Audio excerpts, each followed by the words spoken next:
Hello, beholders. My name is Ankush, and I am welcoming you to our dark world, H on H.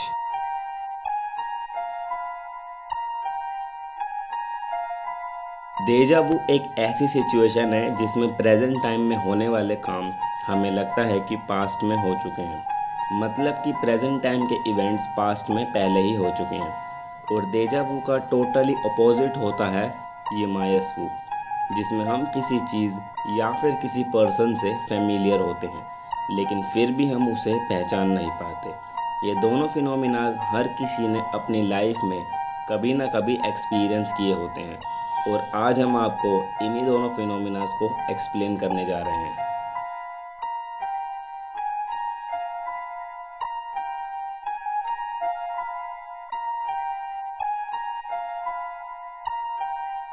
First I will explain डेजा वू।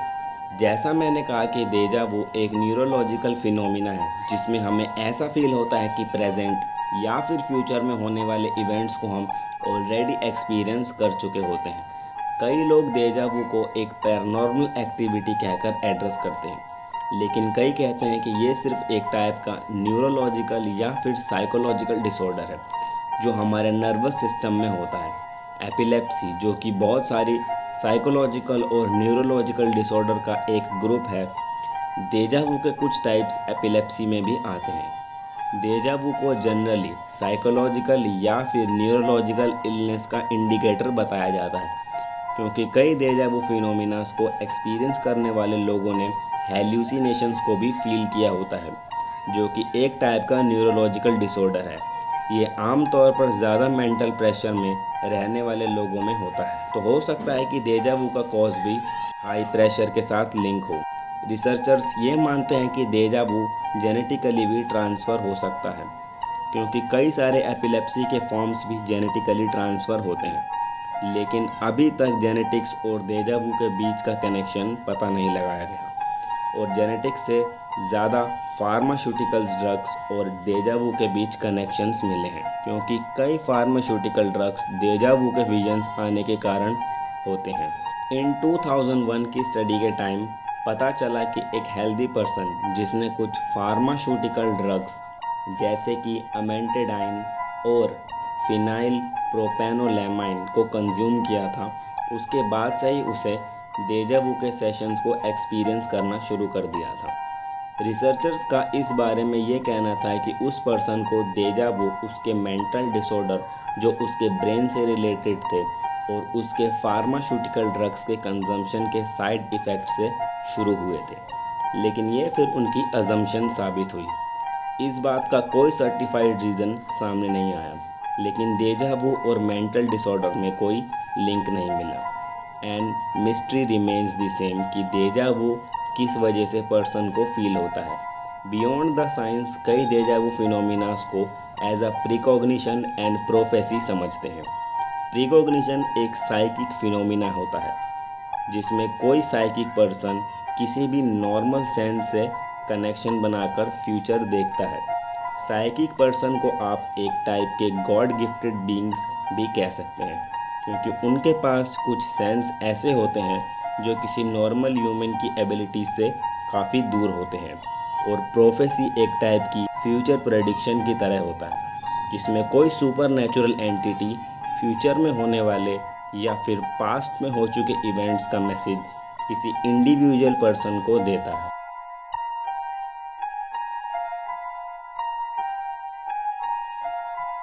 यमायस वू को generally डेजा वू का opposite कहा जाता है, और यमायस वू और डेजा वू दोनों फ्रेंच वर्ड से आए हैं, जिसमें यमायस वू का मतलब होता है नेवर सीन और डेजा वू का मतलब होता है ऑलरेडी सीन। इसलिए इन दोनों को एक दूसरे का अपोजिट कहा जाता है। यमायस वू में आप किसी सिचुएशन या फिर किसी पर्सन से फेमिलियर होकर भी आप उन्हें पहचान नहीं पाते। जिन लोगों को यमायस वू को एक्सपीरियंस होता है वो लोग इसे शॉर्ट टर्म मेमोरी लॉस समझ लेते हैं, लेकिन शॉर्ट टर्म मेमोरी लॉस में हम किसी पर्सन को जिसे हम फेमिलियर होते हैं उसे कम्प्लीटली भूल चुके होते हैं। बट इन यमायस वू हम किसी पर्सन से अनफेमिलियर होकर भी उसे कम्प्लीटली नहीं भूलते। यमायस वू को सिर्फ कुछ मिनट्स या फिर कुछ सेकंड्स के लिए रहता है, यमायसू को एफेसिया, एमनेसिया और एपिलेप्सी के साथ भी लिंक किया जाता है, जिसमें एफेसिया और एमनेसिया एक टाइप का मेमोरी डेफिशिट होता है जो कि ब्रेन के किसी वीक रीजन के डैमेज होने पर होता है।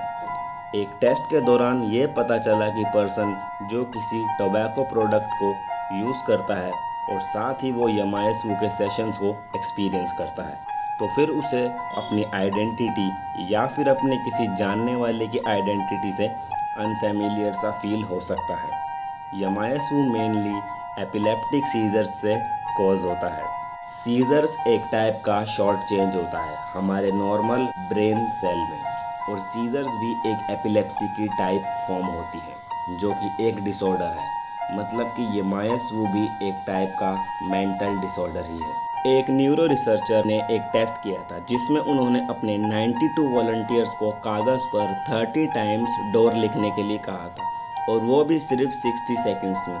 और फिर कुछ टाइम बाद उन्होंने अपने वॉलंटियर्स को फिर से 30 टाइम्स डोर लिखने के लिए कहा, बट दिस टाइम उन्होंने डोर वर्ड नहीं बताया था। उनके 68% वॉलंटियर्स कंफ्यूज थे वर्ड को लेकर, और उससे ये पता चला कि अराउंड 68% ह्यूमंस में यमायसू के सिम्टम्स होते हैं, और इन सिम्टम्स के टाइम हम किसी भी चीज़ पर या किसी पर्सन को फेमिलियर समझ लेते हैं जिसे हम जानते भी नहीं।